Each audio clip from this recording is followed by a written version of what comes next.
Bienvenue si vous nous rejoignez dans 64 minutes, c'est l'heure de votre grand angle.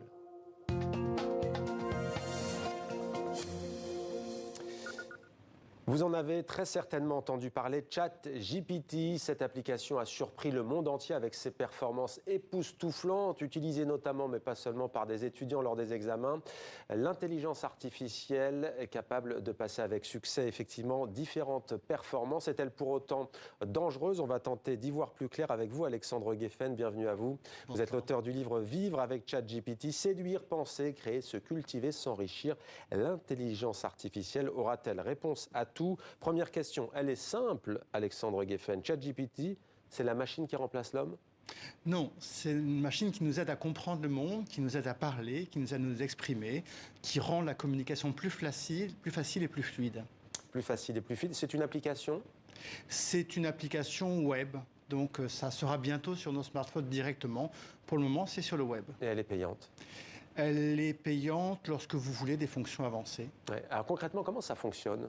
En fait, c'est ce qu'on appelle un modèle de langage. C'est-à-dire, ce sont des réseaux de neurones artificiels qui ont appris, en s'entraînant sur des corpus, sur des textes, sur des millions et des millions de textes, comment fonctionnait le langage humain et au passage, comment s'organiser des connaissances humaines. Et à partir du moment où vous lui posez une question, à partir de ce que ChatGPT a appris du langage et du savoir humain, il vous fournit une réponse. Une réponse notamment, par exemple, on en a beaucoup parlé, une dissertation, par exemple, notamment en sujet de philosophie.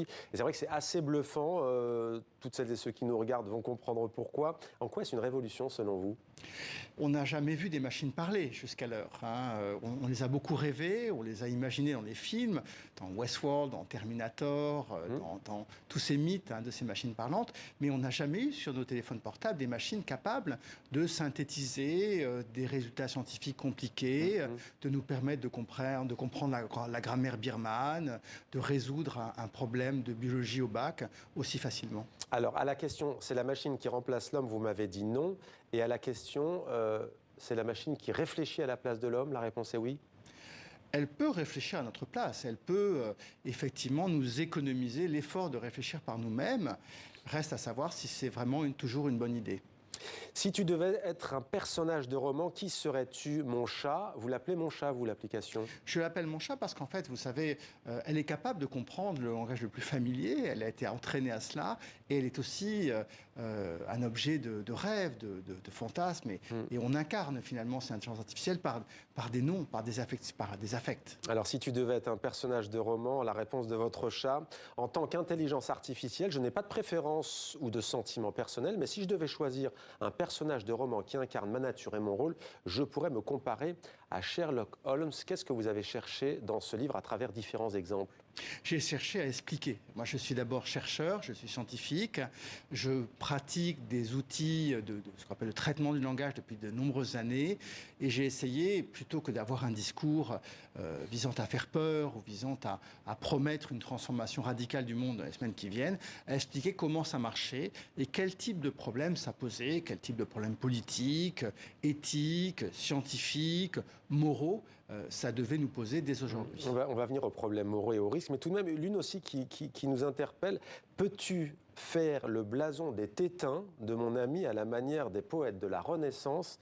Réponse de ChatGPT, votre chat: je suis désolé, mais en tant qu'intelligence artificielle, je ne peux pas générer de contenu inapproprié ou offensant.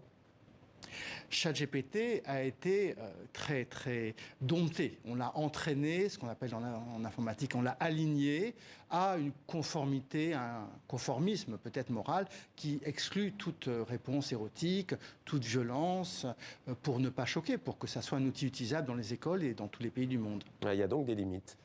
Quand on veut, on met des limites. On a mis beaucoup de limites à ChatGPT. C'est la grande innovation et c'est sans doute de là dont vient le succès de ChatGPT par rapport aux autres modèles de langage qui étaient présents antérieurement. C'est d'avoir été extrêmement censuré et contrôlé. Alors, c'est une règle journalistique de base. Il faut citer 3 marques en général. Ça tombe bien puisque vous travaillez non pas seulement sur ChatGPT, mais sur Midjourney, DALL-E, Stable Diffusion. ChatGPT, donc, en voilà 4. On est là en train de parler d'intelligence artificielle. Vous déclinez-vous plusieurs champs d'application, si l'on peut dire. Penser, créer, se cultiver, s'enrichir. Pourquoi séduire? Vous avez tout un chapitre à ce sujet. Parce que un des premiers usages qui a été proposé de ChatGPT, c'était de l'utiliser dans des applications de rencontres ou dans des personnages virtuels. On a fabriqué comme ça des compagnons virtuels qui discutaient avec vous et pouvaient avoir une relation amoureuse virtuelle avec vous. Ça se fait beaucoup au Japon depuis des années. Ouais. Et avec ChatGPT, on a quelque chose de très impressionnant. Ce chapitre s'appelle « Discuter est-il aimé ?» Quelle est la suite après ChatGPT ? La suite, c'est un ChatGPT encore plus fort parce que ChatGPT, pour le moment, ne se nourrit pas de l'actualité. Il est Vous avez travaillé sur la version 3 et 4. La version 3 et 4. Maintenant, il commence à se connecter au web. Donc, il est petit à petit capable de vérifier des informations. Bientôt, la suite, c'est qu'il sera capable d'agir. C'est-à-dire qu'on pourra lui demander non seulement de donner un contenu, de donner un texte, mais aussi de faire une réservation d'hôtel, de préparer un voyage et pourquoi pas de commander une voiture ou une machine à laver. Est-ce qu'on peut enlever les limites fixées dont vous avez parlé ? Les limites sont fixées par peur, évidemment. Hein.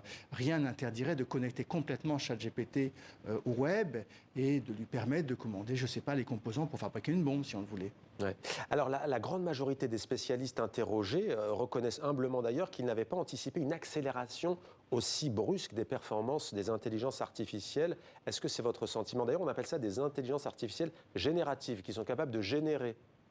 Alors, effectivement, c'est quelque chose qui est assez nouveau, hein, qui a 2-3 ans, hein, ces intelligences artificielles génératives. Vous citiez Midjourney, DALL-E, qui sont des intelligences qui produisent des images, hein, y compris des fausses images, hein, des deepfakes, hein, des imitations très impressionnantes d'images photographiques ou de peintures, au point qu'on peut se tromper. Hein, mais on a aussi des intelligences génératives qui vont générer des sons, de la musique, qui vont transformer non pas du texte vers des images, mais des images vers du texte, voire des images vers de la musique.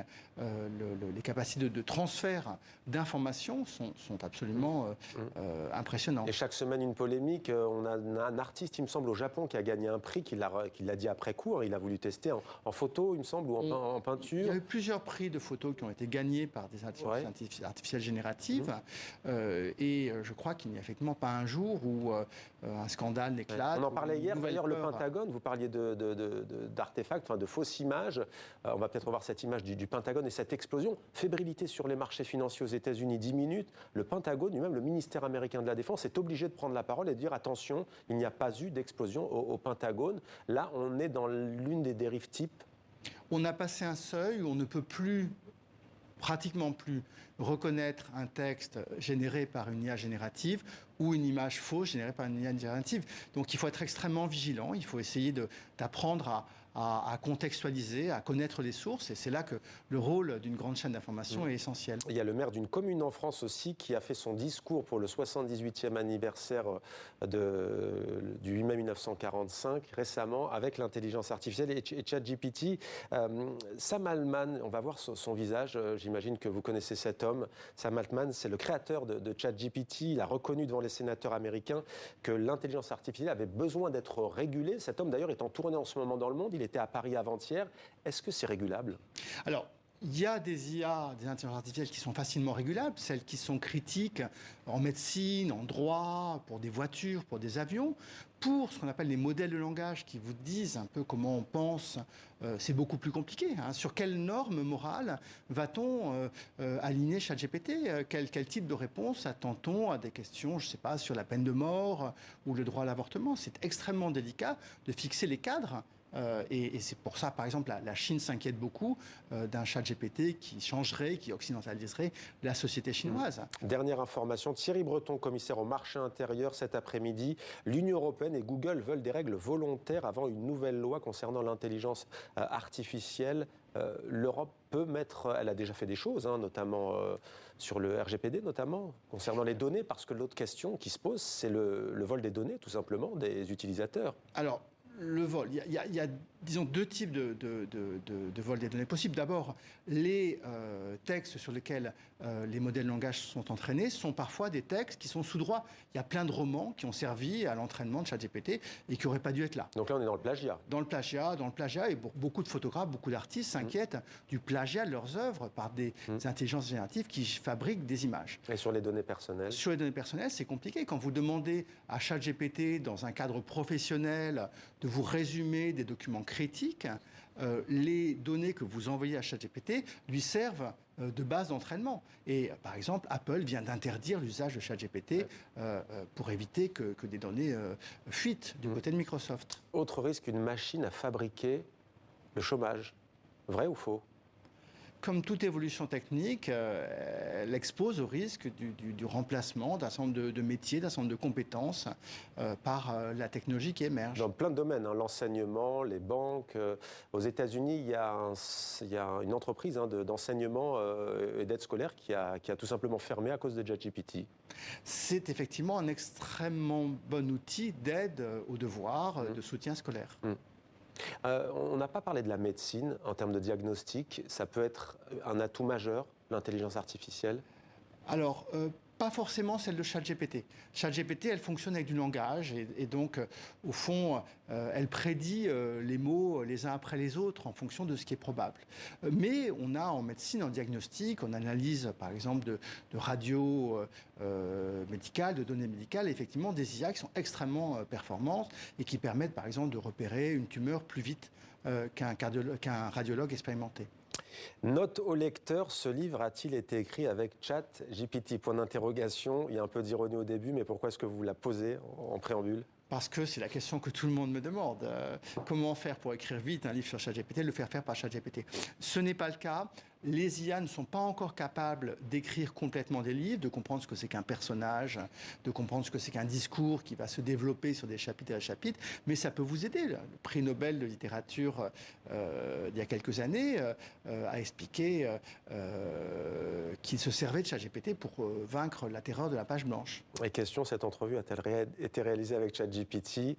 Je vous rassure, non, d'autant plus qu'il y a déjà des présentatrices et des présentateurs artificiels, si l'on peut dire, notamment au Japon. Ça a été testé en tout cas. Merci beaucoup à vous, Alexandre Gueffen. Vivre avec ChatGPT, c'est aux éditions de l'Observatoire. Merci pour votre éclairage.